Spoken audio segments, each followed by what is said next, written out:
Okrog 10%, približno tolikšen delež so v prvi polovici letošnjega leta med vsemi novimi prodanimi avtomobili v Sloveniji predstavljala električna, septembra pa izjemen skok. Avtohiše so prodale kar 742 novih električnih avtomobilov, kar je več kot 100% več kot septembra lani in za primerjavo skoraj 200 enot več kot junija letos. To je kar strma rast in to je v bistvu že evropski nivo. V preteklosti smo vedno pisali, da je Slovenija zaostajala pri deležu elektrike, ne?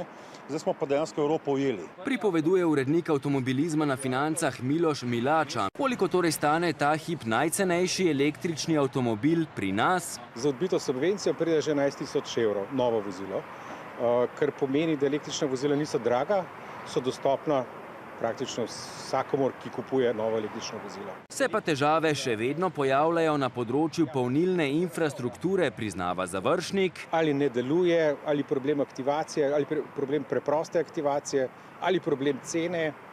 Jaz bi rekel tako, da trg se vzpostavlja in ko bo trg vzpostavljen, se bodo tudi te zadeve stabilizirale.